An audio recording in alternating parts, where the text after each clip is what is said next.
They told you 6 inches was normal. But what if I told you that belief has quietly stolen your confidence for decades? That it's been whispered in locker rooms, printed in magazines, and broadcast on screens without a shred of scientific truth behind it.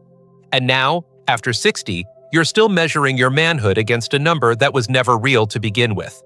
That ends today. I'm Dr. Mohit Khera, a board-certified urologist with over 30 years of experience in men's health. I've sat across from thousands of older men, strong, intelligent, capable men, who've looked me in the eye and asked, "Am I normal?" Not because of a medical issue, but because of a quiet shame they've carried since boyhood. It's time we bring truth into the room. Because what the data actually shows is shocking. The real average isn't 6 inches. It's smaller, much smaller than the myths we've been sold. And once you see the numbers, the patterns, and the clinical evidence, we're talking measurements from over 15,000 men worldwide, you'll understand how deeply this myth has embedded itself into our culture. In this video, I'll walk you through the science, the emotional weight behind it, and how embracing reality can liberate you from decades of unnecessary pressure. We'll cover size, girth, aging, function, and why being average is not just okay, it's ideal. And in just a moment, I'll tell you why even the biggest names in adult films never hit the numbers they claimed. Stay with me. You won't hear this truth anywhere else. Before we dive into the truth about what's really normal, make sure you hit that subscribe button and turn on the bell so you never miss another honest, science-backed health message made just for men like you. And if this message resonates with you, type 1 in the comments. If not, type 0. Your feedback helps me speak to what matters most to you. Let's begin by confronting the myth head-on. The idea that 6 inches is the standard for a normal erection. This belief has shaped the way generations of men see themselves. But where did it come from? And more importantly, does the science support it? Let's find out. 1. The myth of 6 inches and the widespread misunderstanding. I still remember one of my patients, Robert, 67 years old, retired firefighter, father of 3, who sat in my office and said, "Doc, I've never felt like I measured up." He wasn't talking about his achievements or his legacy, he was talking about size. And he said it with the kind of quiet shame that no man should have to carry. Like so many others, Robert had spent his life believing that 6 inches was the golden standard for manhood. He heard it in jokes, saw it in movies, read it online, and no one ever told him otherwise. This idea that 6 inches is normal has become a kind of silent measurement tool that men use against themselves. But where did this number come from? Certainly not from science. It came from myths, exaggerations, and often from a carefully curated illusion shaped by industries that profit from male insecurity. Over time, the number became embedded in our culture, passed down like an unspoken truth. And the most dangerous part? Most men accept it without question. When I tell men that the real average is significantly lower, many of them don't believe me at first, but the disbelief quickly turns into relief, because they've spent years, some decades, feeling less than over something that was never rooted in fact. The myth of 6 inches isn't just a number, it's a weight. And for men in their 60s, 70s, and beyond, that weight can silently shape the way they feel about themselves, their relationships, and their worth. But once you challenge the myth, you make space for truth, and that's what we're here to do. So now, let's go where the facts live, in the largest and most rigorous data ever collected on this topic. What does the science really say about the average erect length of a man? The answer may surprise you more than the myth ever did. 2. Scientific data from over 15,000 men. When I first read the results of the largest meta-analysis ever conducted on penis size, I remember sitting back in my chair and thinking, finally, we have clarity. After decades of assumptions, half-truths, and playground legends, science had something solid to say. This wasn't one small study tucked away in some obscure journal. This was a comprehensive review, over 15,000 men, measured in clinical settings, across 20 studies from all over the world. It was the kind of data you can't ignore, the kind that forces us to put myths aside and look at what's real. The number that emerged wasn't 6, it wasn't even close. The global average erect length, measured properly by trained professionals, was 5.2 inches, 13.12 centimeters. That's not based on self-reports or bravado in a locker room. These were bone-pressed, standardized measurements, taken in medical settings by people whose job was to be precise. It was, in short, the truth. And let me tell you, when I share this with my older patients, the reactions are powerful. Some of them laugh in disbelief. Others grow quiet, letting years of shame begin to loosen their grip. I've seen grown men who'd fought wars, raised families, survived cancer, finally feel normal again, just because they were finally shown the numbers. This is why real data matters. It's not just numbers on a chart, it's peace of mind. It's freedom from an invisible pressure that's been pressing down for far too long, especially for older men, who may have carried this burden silently for most of their lives. But the story doesn't stop there, because 5.2 inches isn't the full picture. You see, average isn't a fixed point, it's a range. And what falls inside that range might just change the way you see yourself and others forever. Let's explore that next. 3. Average is a range, not a fixed number. One of the first things I tell my patients after we talk about the global average is this: averages don't work the way most people think. You see, we're trained to believe there's a single number, one magic measurement, that defines what's normal. But biology doesn't play by those rules. Nature prefers variety. In fact, true average is more like a zone, a range where most people fall, not a single point on a ruler. And when we talk about penis size, understanding that range can be life-changing. The data tells us that about 68% of men, nearly 7 out of 10, fall between 4.5 and 5.8 inches in erect length. That's the heart of what statisticians call a normal distribution, or bell curve.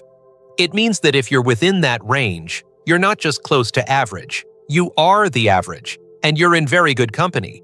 I've had men come in worried they're too small at 4.7 inches, only to discover they sit right in the center of the curve. The look on their faces when they realize they've been normal all along, it's unforgettable. These numbers don't just tell us about anatomy, they tell us about acceptance. They show us that what we think of as small might be entirely average, and that the myth of some unreachable standard has distorted our expectations for far too long. Especially for men over 60, who've grown up with decades of misinformation, this is more than just a statistic. It's permission to stop comparing. But here's something you may not have considered. How we measure size has a massive impact on what we think is normal. A half inch here, a different technique there, and suddenly, you're being judged by numbers that were never accurate in the first place. So let me show you how real professionals measure, and why the way you've been doing it might be setting you up for confusion. 4. The gold standard. Bone-pressed erect length measurement. I can't tell you how many times a patient has come to me and said, "Doc, I measured myself and I'm below average." And I always ask the same question: how exactly did you measure? Because here's the truth. How you measure makes all the difference. If you're just holding a tape measure up from the skin, standing in front of a mirror, and eyeballing the number, you're not getting an accurate picture. You're getting a guess, and usually, it's not a generous one. In clinical practice, we use a method called bone-pressed erect length. It's the gold standard. That means the penis is fully erect, and the ruler or measuring device is pressed firmly into the fat pad at the base until it hits the pubic bone. From there, we measure along the top of the shaft, straight to the tip. This method removes variables like body fat and gives a consistent, reliable result no matter who's doing the measuring. Why is this so important? Because many older men carry more abdominal fat than they did in their younger years, and without bone pressing, that soft tissue can easily hide up to an inch or more of length. I've had men measure themselves incorrectly at home and walk around believing they're inadequate, when in fact, they're right in the healthy, average range, all because no one ever showed them the proper technique. This is why I always say, never let shame grow out of a bad measurement. When you use the correct method, you give yourself a fair chance to see the truth, not just what your insecurities whisper in the mirror. But even with perfect measurements, there's a limit to what's real, and what's pure fantasy. So next, let's take a look at the numbers that never show up in clinical charts, and the shocking reality behind the so-called giants of the adult industry. 5. The big numbers are pure fantasy.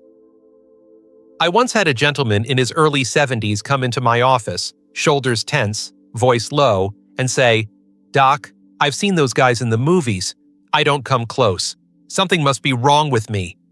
I could hear the pain in his voice, decades of quiet comparison, silent shame, all from a standard that never actually existed.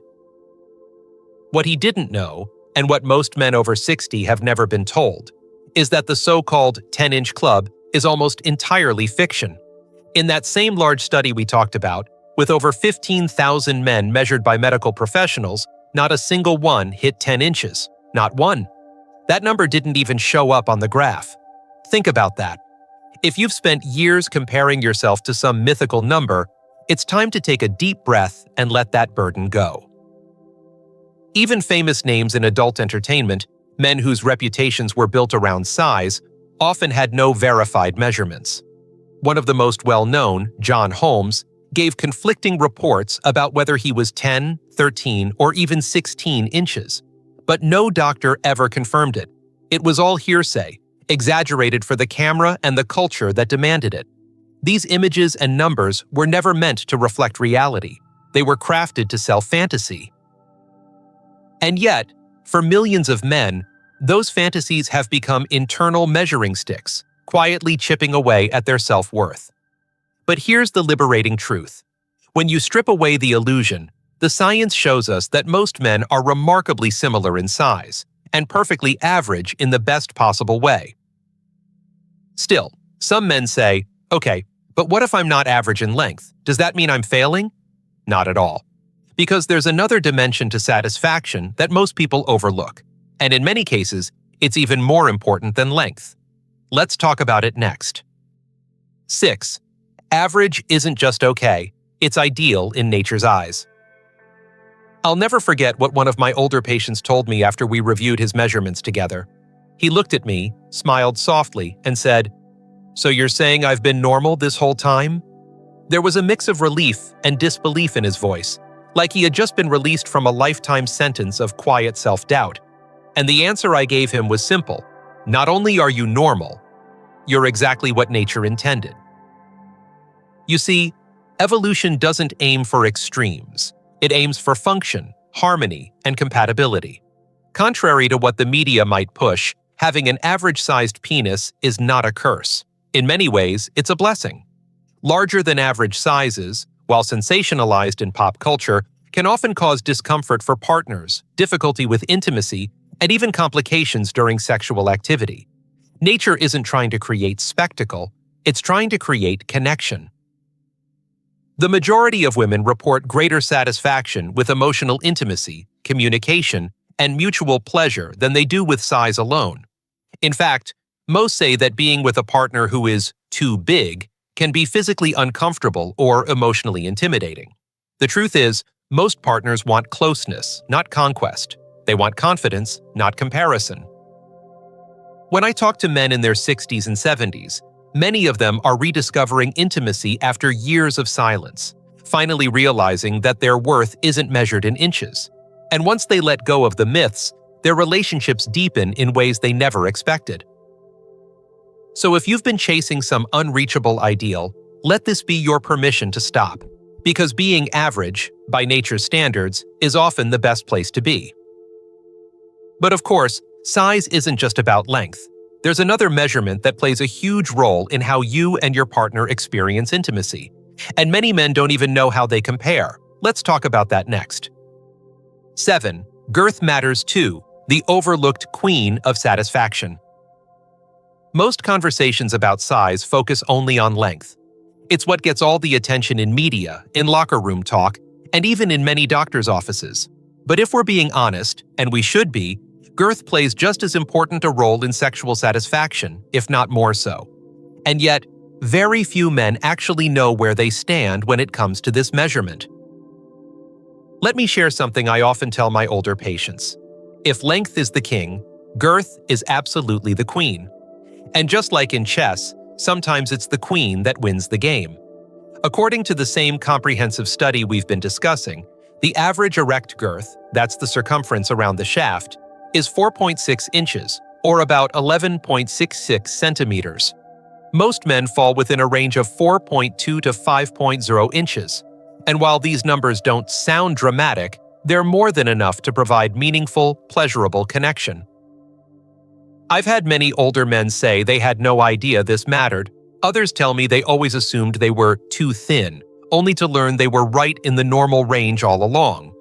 And for partners, girth can actually contribute more to physical sensation than length ever could. That's not fantasy, that's anatomy. What makes this especially important for men over 60 is that girth doesn't fluctuate as dramatically as length might with age, weight changes, or hormone shifts. That means many men retain healthy, satisfying dimensions well into their later years, even if they don't realize it. But at the end of the day, whether we're talking about girth or length, the question isn't just, how big am I? It's, am I enough? And now that we've laid out the real science, the truth behind the myths, it's time to bring everything together. Because this isn't just a numbers game, it's about identity, confidence, and rediscovering your worth at any age. Let's bring it all home. 8. Final thoughts. You were never broken. I've spent over 30 years sitting across from men who've asked the same question in different ways. Am I normal? And far too often, that question is rooted not in pain or illness, but in comparison, doubt, and a quiet fear that somehow they just didn't measure up. If that's ever been you, let me say something clearly and without hesitation. You were never broken. We've walked through the data together. We've shattered the myth that 6 inches is the standard. We've looked at over 15,000 men across the world, studied the clinical evidence, and seen that the real average is 5.2 inches in length and 4.6 inches in girth. Not guesses, not stories, just honest science. We've talked about how average isn't a number, it's a range. How bone-pressed measurement reveals the truth behind the mirror.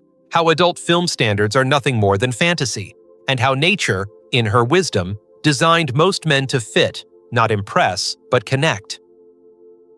You've heard that average is more than enough. You've learned that girth plays a powerful role, and you've been reminded that satisfaction, confidence, and intimacy don't come from chasing mythical inches. They come from being present, being connected, and letting go of the shame you never deserved to carry.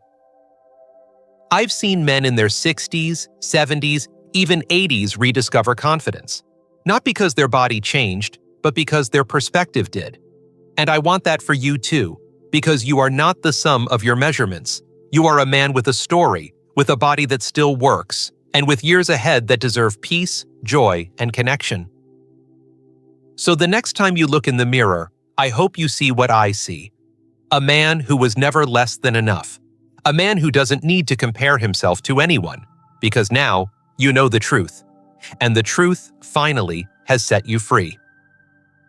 If this message helped you feel seen, understood, or even just a little more confident, don't keep it to yourself. Click the like button to let me know this mattered. Share it with another man who might still be carrying silent doubts. And leave a comment below. Your voice could help someone else feel less alone. If you'd like to support more honest, age-appropriate health content like this, consider making a small donation. Every bit helps keep these messages going strong for men over 60 who deserve truth, not myths. Thank you for being part of this conversation. You matter.